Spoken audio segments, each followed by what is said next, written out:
बाद आई हो। पड़ोसन बोली, अरे बहना इतनी चिंतित क्यों हो, किस सोच में डूब रही हो। तब धुंधली बोली, अरे बहना क्या बताऊं, ये पंडित जी भी किन किन चक्कर में पड़ जाते हैं। एक महाराज जी से फल लेके आए हैं और बोल रहे हैं इसको खाओ संतान हो जाएगी।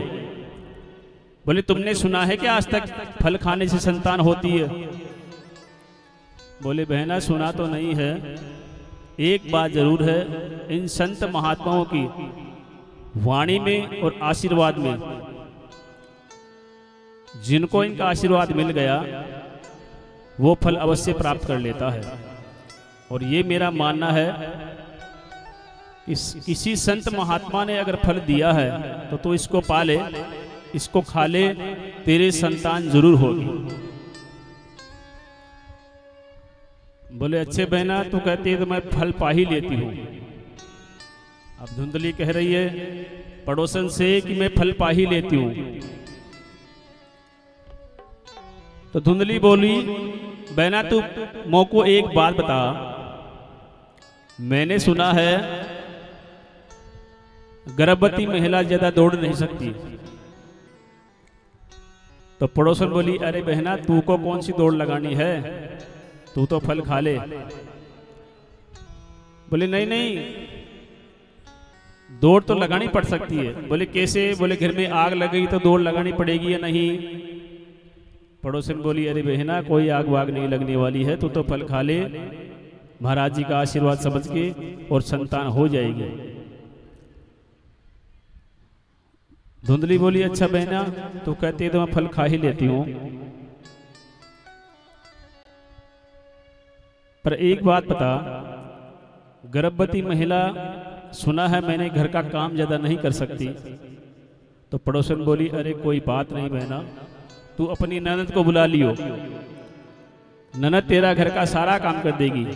तभी धुंधली बोली, अरे बहना मेरी ननद उस महाचोटी को याद कर रही है तू।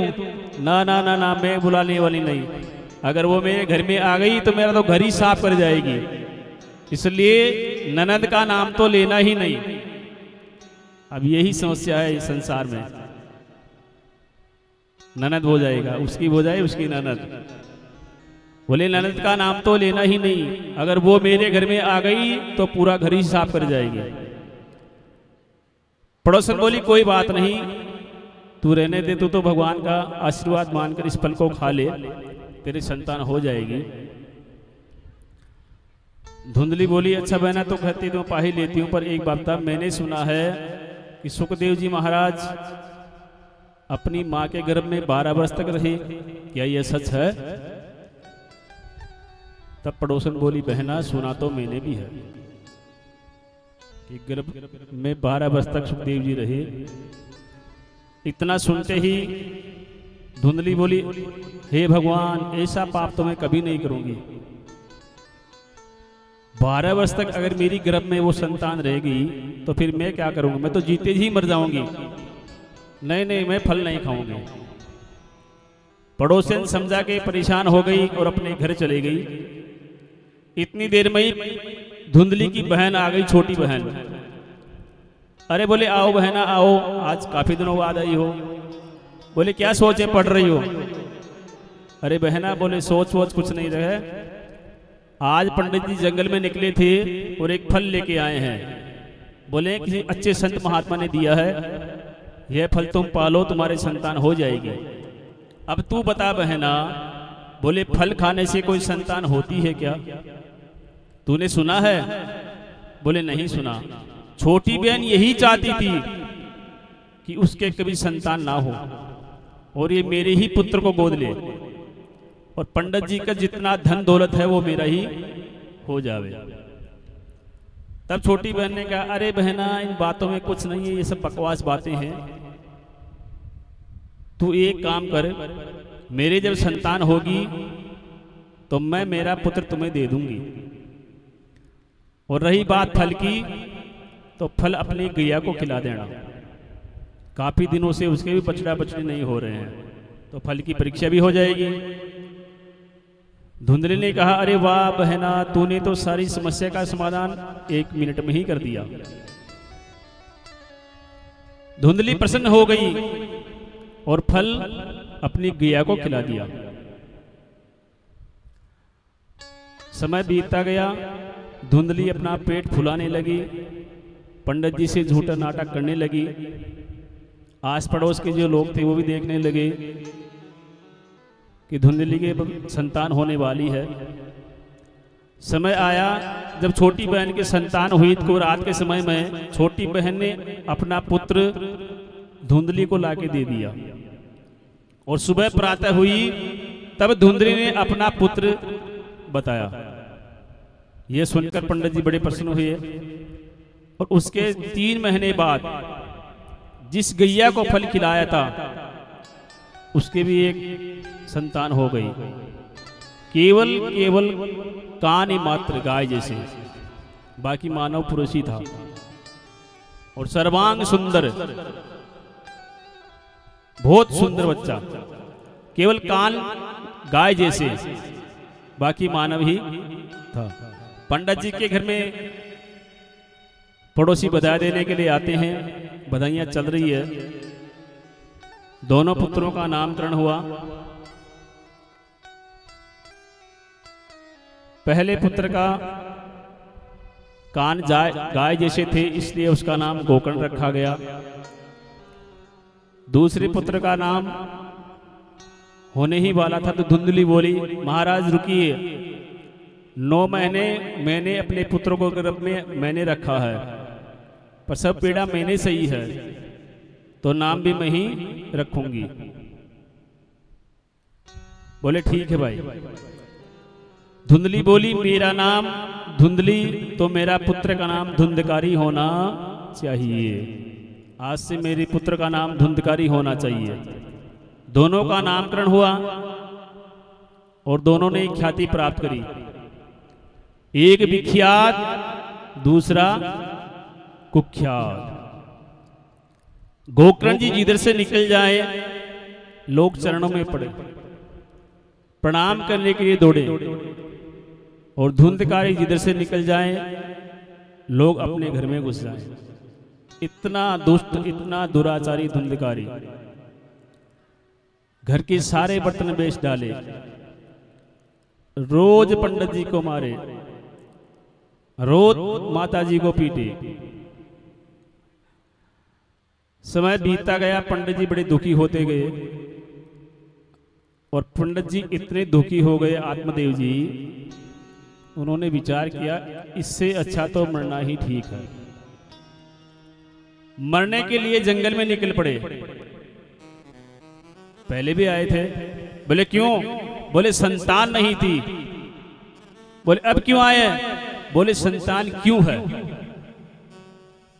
पहले संतान नहीं थी और अब भी निकल पड़े। बोले क्यों? बोले संतान क्यों है? ये समस्या खाई जा रही है। गोकर्ण जी ने पंडित जी को समझाया, पिताजी को समझाया, पिताजी ये मोह माया का जाल है, इसमें कुछ धरा नहीं है। आप प्रभु की भक्ति करें, भक्ति मार्ग में जाएं। गोकर्ण जी कहा, पंडित जी, पिताजी इस संसार में सुखी कोई नहीं है। इस संसार में आपको सुखी कौन नजर आता है? सुखी कोई नहीं है। और देखा जाए तो सुखी कोई दिखेगा भी नहीं। कैसे? न चेन्द्र से सुखम किंचन सुखम चक्रवर्ती न सुखमस्ति विरक्तस्य मुनिरेकांत जीवनः। गोकर्ण जी कहते, पिताजी, कोई तन दुखी, कोई मन दुखी, कोई धन बिन रहते उदास, थोड़े थोड़े सब दुखी, सुखी राम के दास। बोले पिताजी, भगवान की पूजा अर्चना कीजिए, भगवान में ध्यान लगाइए, राम जी का नाम लीजिए, संतान में कोई सुख मिलने वाला नहीं है।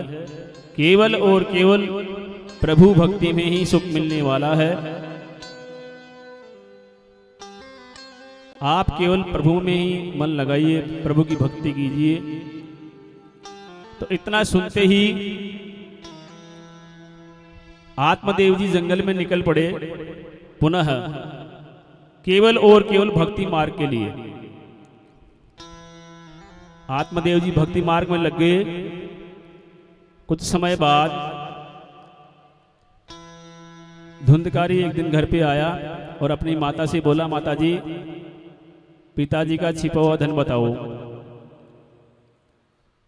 नहीं तो लकड़ी से, जलती हुई लकड़ी से मारूंगा। बहुत डराया, बहुत धमकाया धुंधकारी ने अपनी माताजी को, और माताजी डर के एकदम से भागी और सीधे जाके कुएं में गिर गई, अपने प्राण गंवा दिए। अब गोकर्ण जी ने विचार किया कि पिताजी चले गए भक्ति मार्ग को, माताजी चले गई स्वर्ग मार्ग को, बेटा गोकर्ण तू अकेला रह गया। पक्का है, निश्चित है, धुंधकारी तेरे को भी पीटेगा, तेरे को भी मारेगा।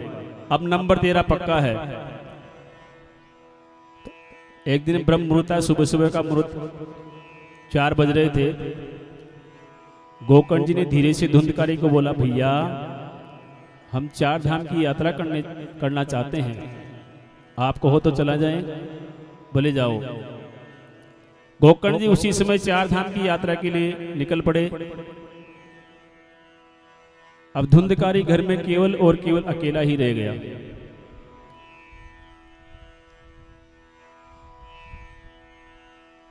अब धुंधकारी करे तो क्या करे। 5 गणिकाओं को अपने घर में लाके बैठा दिया, रोज उनको चोरी कर करके उनका पेट पाले। समय बीतता गया। एक दिन गणिकाओं ने कहा कि धुंधकारी जी इतने से धन से काम चलने वाला नहीं है, हमें बहुत धन चाहिए।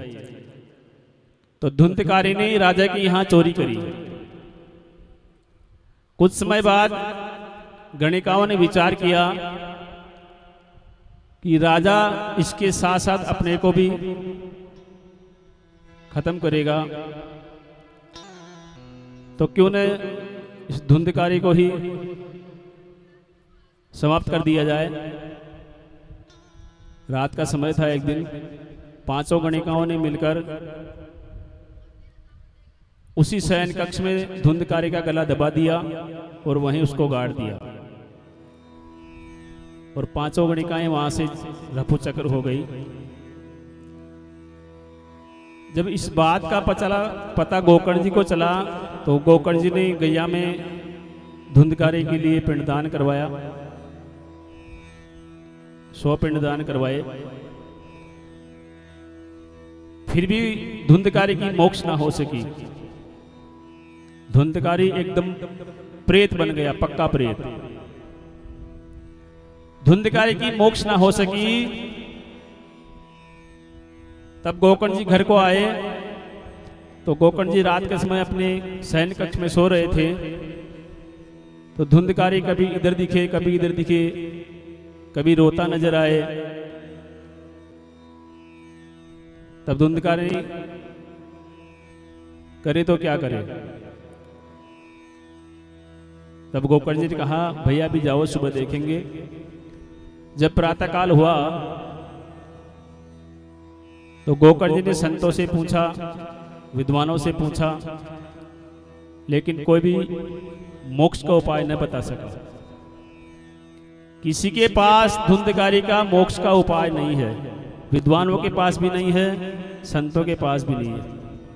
वो गोकर्ण जी दुखी हो गए कि मैंने गैया में धुंधकारी के लिए 100 पिंडदान करवाए, फिर भी इसकी मोक्ष ना हो सकी।